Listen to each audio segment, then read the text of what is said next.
Section 1. You will hear a conversation between a housing agent and a college student who wants to rent a house. First, you have some time to look at questions 1 to 4.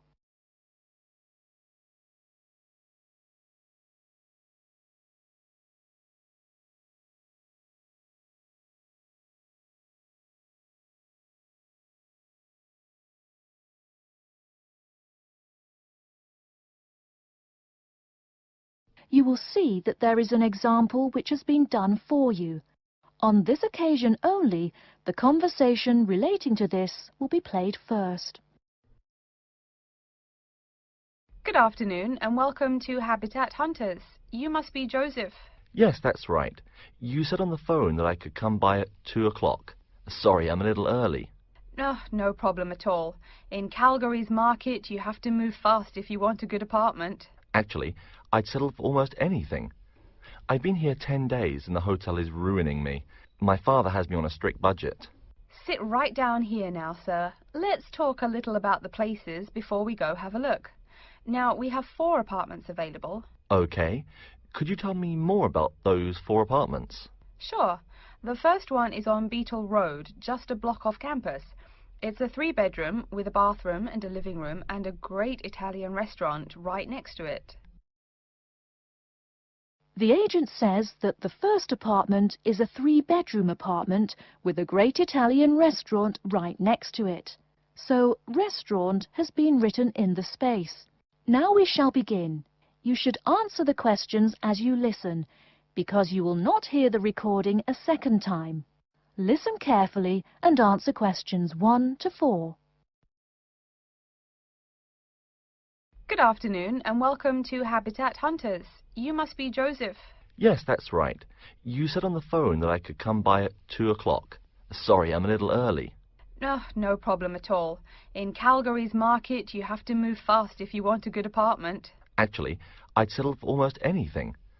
I've been here 10 days and the hotel is ruining me. My father has me on a strict budget. Sit right down here now, sir. Let's talk a little about the places before we go have a look. Now, we have 4 apartments available. Okay. Could you tell me more about those 4 apartments? Sure. The first one is on Beetle Road, just a block off campus. It's a 3-bedroom with a bathroom and a living room and a great Italian restaurant right next to it. How much? Well, it's $435 a month, including internet and utilities. Okay, that sounds reasonable. Any drawbacks to the house? There's a really big garden, but it hasn't been taken care of over the years and is just too big to clean up nicely. That sounds okay. Tell me about the next option. The other 3-bedroom apartment is on Oakington Avenue on campus. It is right near the building where you have classes, and the kitchen and living room are newly furnished.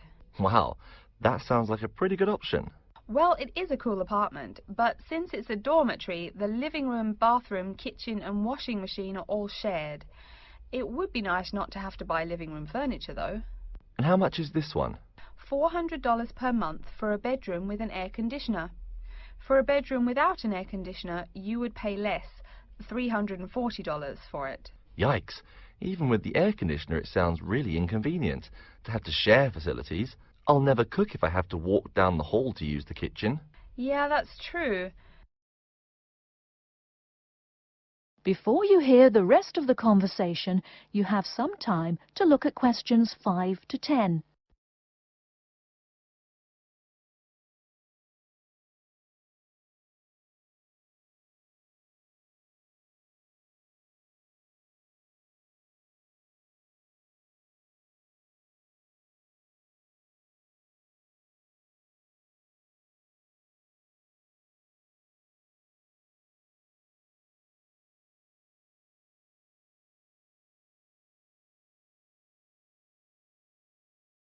Now listen and answer questions 5 to 10. Anyway, the next place is a 2-bedroom on Mead Street. Oh, I like Mead Street. That's off campus, right? Yep, it's pretty cool, but it only has 2 bedrooms, plus a living room and a study. But I want to live together with my 2 friends. So you could make the study into a small bedroom if you end up living with them. Also, we guys will want a TV and DVD player since we're all so much into movies. Well, this place has a great TV and VCR, but no DVD player. No DVD? That's so weird. Are any other facilities provided? As you said, weird enough, it also comes with a wash basin. Is there a washing machine? I think we need that more than just a wash basin. I'm afraid there's no washing machine in the apartment. Wow, that's so old-fashioned. Maybe it's not the best choice for 3 college guys. How much is it? Well, it's $600 per month, but of course it would be cheaper if you made it into 3 bedrooms instead of 2. Where is the apartment located? It's 2500 Mead Street, where there are a lot of bars. It would be affordable, but it would get pretty noisy. And that sounds really expensive for an old place in a noisy area. How about the last place? This one's on campus in the Devon Close complex. It's a 1-bedroom, so it will be a little quieter than the Mead Street place. 1 bedroom, huh? That could be good for focusing on my studies. What else does it have? It comes with a living room and a study, and includes a really nice lamp in the study that has a bunch of different settings. You know what else is cool? There's a dining hall downstairs, so all evening meals are free. You can purchase breakfast and lunch, but meals after 6 p.m. are free. Wow, this place sounds too good to be true. Is it really expensive? It's all right, $500 per month, but there's no bathroom. What? No bathroom? Well, there's no bathroom in the apartment, but there's one at the end of the hall. Thanks. I think now I just have to decide whether I want to live alone or not. Yeah, which one do you prefer? I think I'd choose either this apartment or the one on Beetle Road. Okay, you'd better think about it, and then you can contact me ASAP. Fine. Thanks for your help. You're welcome. That is the end of section 1. You now have half a minute to check your answers.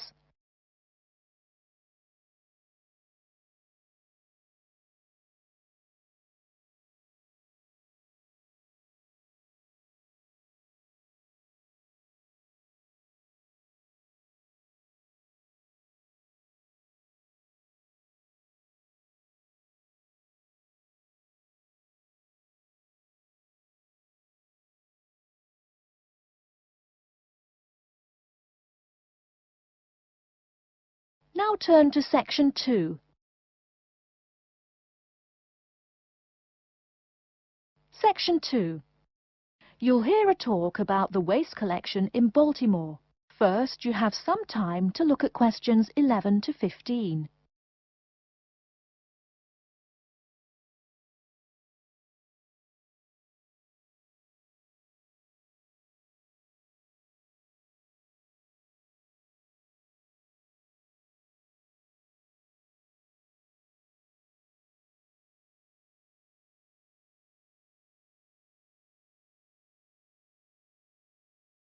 Now, listen carefully and answer questions 11 to 15.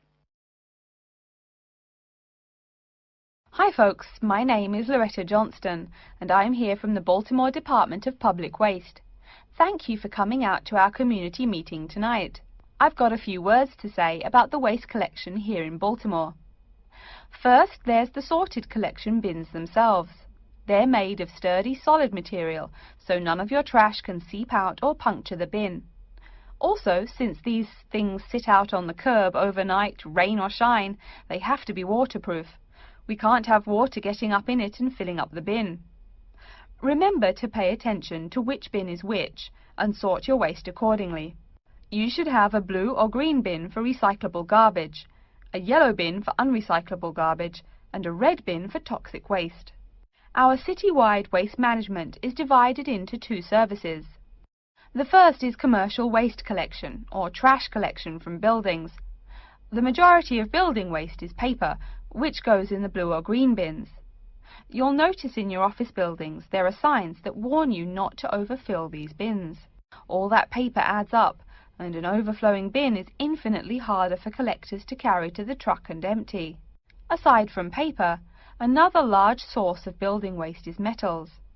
Metals such as tin and aluminium can be put in the yellow recycle bins, but metals like lead and copper should be disposed of in the red bins. These heavy metals are harmful to the environment and exacerbate our city's existing pollution problem. That's about all the information you need for building waste. Moving on to the second service, household waste collection is probably what you primarily think of when you think of what we do here. Many of the same guidelines apply, the sorting is the same, etc. Please remember to keep garbage like kitchen waste in a plastic bag. It makes collection easier and lessens the abominable rotten trash smell. Before you hear the rest of the talk, you have some time to look at questions 16 to 20.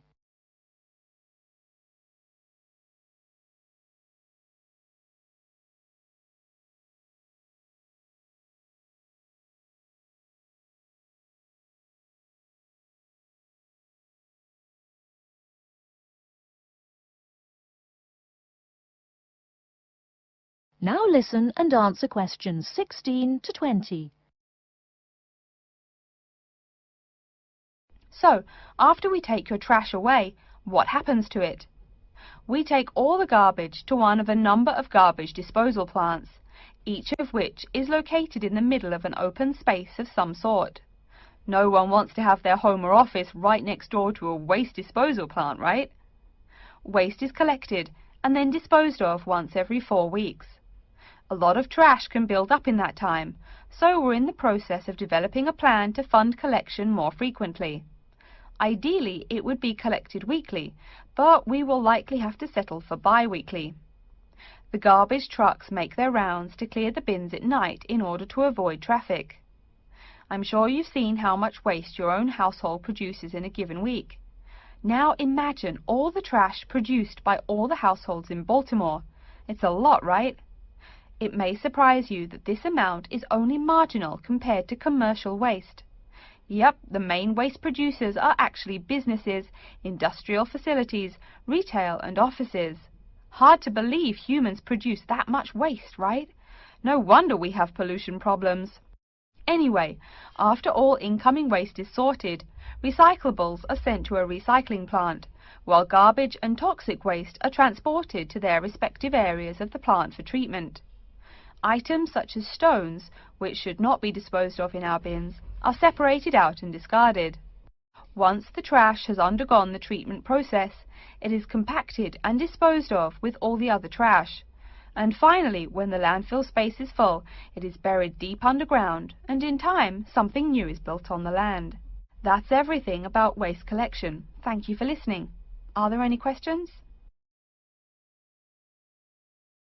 That is the end of section 2. You now have half a minute to check your answers.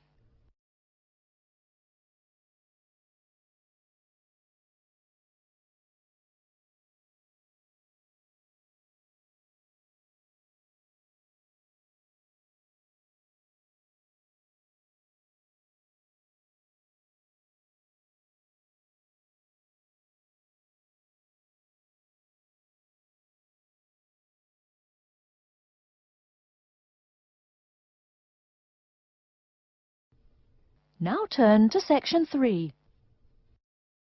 Section 3. You will hear a student called Julie talking to her classmate named Ricky about a new essay that Professor Johnson assigned.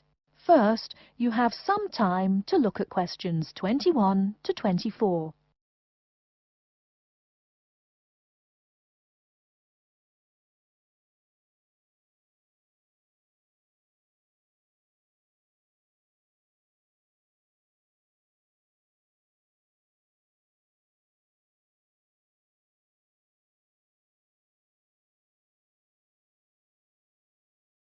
Now, listen carefully and answer questions 21 to 24. Hi, Julie, it's Ricky. Hi Ricky, how are you? I noticed you weren't in psychology today. I'm feeling sick, so I didn't go to school today. Would you mind telling me what I missed in class? Sure thing. I'm sorry you're not feeling well. Anyway, we spent most of the class talking about a new essay that Professor Johnson assigned. You need to choose one of the bold headings from the note system and research it. Wow, I picked the wrong day to miss class, huh? You sure did. Could you tell me the specific requirements of this paper? Sure.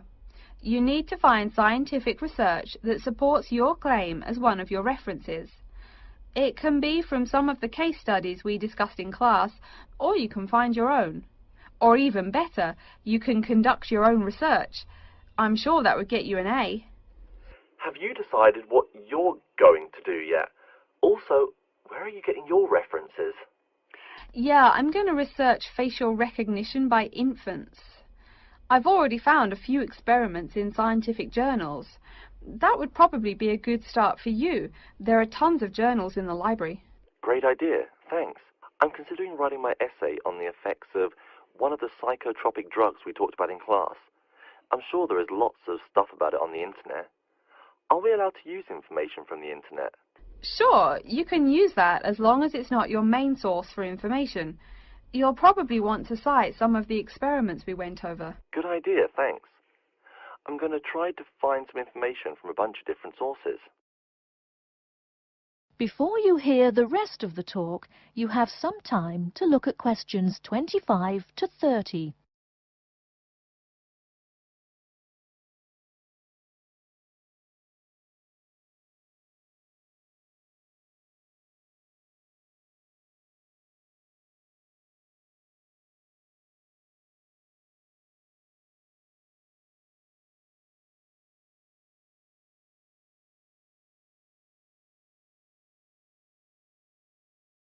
Now listen and answer questions 25 to 30. Are there any specifications on how the essay should be written? Yeah, Professor Johnson wants it double-spaced. It should be between 6 to 10 pages long. 6 to 10 pages? That's so much. Oh, it's going to take forever. I know, the whole class groaned when he said that. Anyway, you also need to put the title in italics and... Wait, each section heading or just the main heading? Only the main heading should be in italics. I think section titles are supposed to be in the same format, but maybe in bold. You'll have to check that in class next time. Oh, okay. So I take it that the report has to be typed, since there are so many requirements. What are the other formatting requirements? Yep, it's got to be typed. Aside from that, there are still a few more specifications. You should number each page. Make sure it goes up in the top right corner. Okay, I'll make sure to write that down. I always forget to number the pages. Do we need to title and date each page too? You need the shortened title on every page, but no need to include the date. That should just be on the cover page. Okay, thanks. No problem.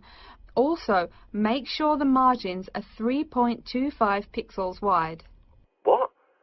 I'm not even sure how to do that. Oh, it's okay, I can show you. It's really easy. I think that's all the directions he gave us. A lot of formatting requirements, but we have the freedom to research many things that we like, so that's good. Oh, I almost forgot. Remember to put down your ID number on your report. Thanks so much for your help. I'll see you in class Monday. No problem. Glad I could help. See you later. That is the end of section 3. You now have half a minute to check your answers.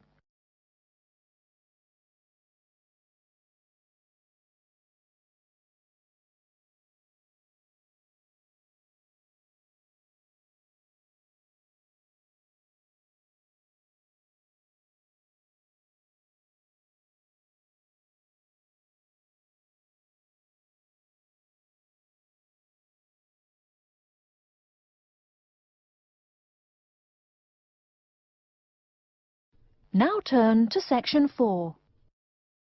Section 4. You will hear a lecture on environmental science. First, you have some time to look at questions 31 to 40.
Now listen carefully and answer questions 31 to 40.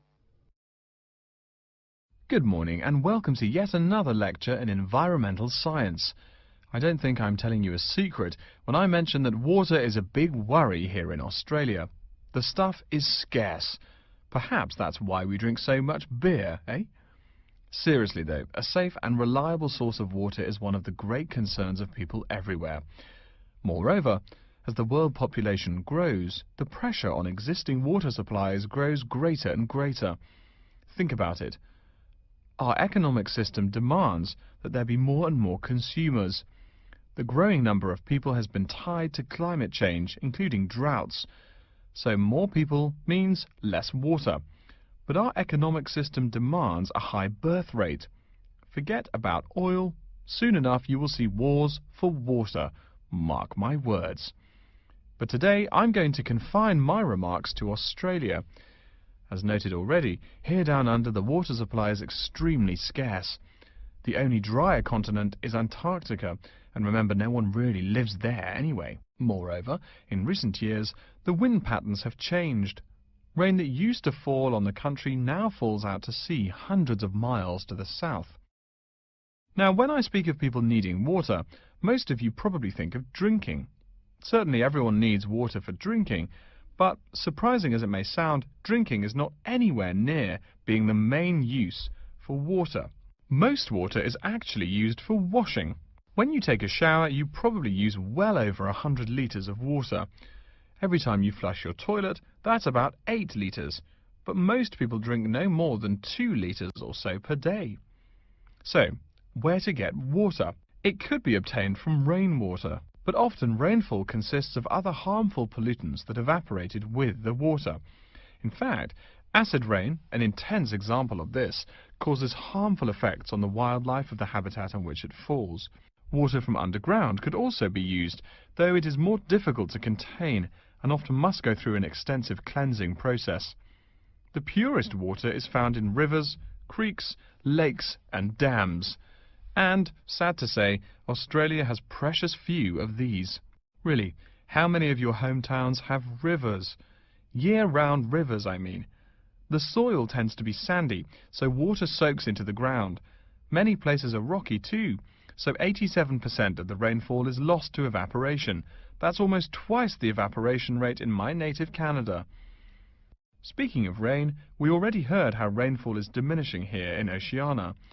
The quantity itself isn't the only problem either. Going back to the problems with obtaining rainwater, a further problem is that rain is a useful source of water only if air pollution is fairly mild. Again, you're in a situation where you can't win. You need water where most people live. People tend to build cities where rainfall is adequate, but then modern cities tend to feature polluted air, which renders the rain far less easily usable. Okay, let's take a look at the table here. You'll see it showing the relative pollution of rainfall in the world's cities. The more people, the dirtier the rain. This is becoming a huge concern for people in the West, who want their water to be pure and safe. Though reliable drinking water is important everywhere, the concern in the West is reflected in all the government regulations and political campaigns aimed at solving this problem. In contrast, there are not as many demands made on the governments in Asian and African cultures to improve the water, as their focus is on other issues. Now, whatever the source of water, we can never afford to forget that all water is highly vulnerable to contamination. Whether we're getting it from the ground, from bodies of water or rainfall, it is susceptible to a variety of toxins. In fact, that's why we clean it before using it. Water carries with it filth and dirt. This problem shows up in a number of different ways. As humans and all other animals need water to survive, it's no surprise to us that one of the most important domestic uses of water is for drinking. Yet, if you have old-fashioned lead pipes, you may slowly be poisoning yourself by drinking that nice clear water. The industrial pollution, farm chemicals and leaky landfills are well-known sources of contaminants as well. So what is being done to ensure we Australians a safe and steady supply of drinking water? There are a lot of initiatives that make admirable efforts to remedy this issue.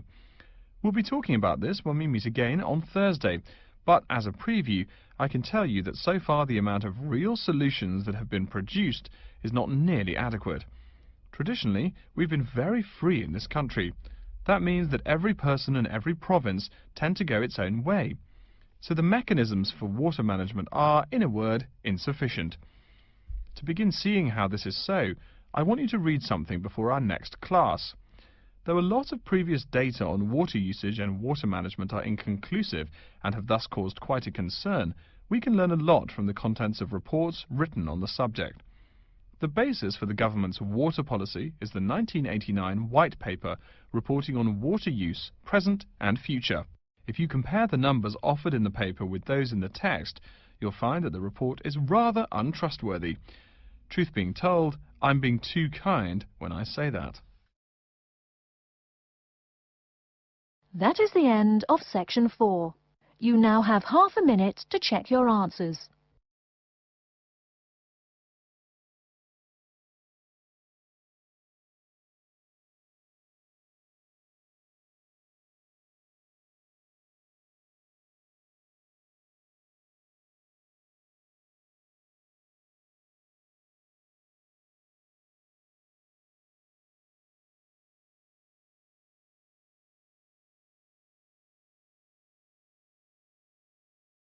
That is the end of the listening test. In the IELTS test, you will now have 10 minutes to transfer your answers to an answer sheet.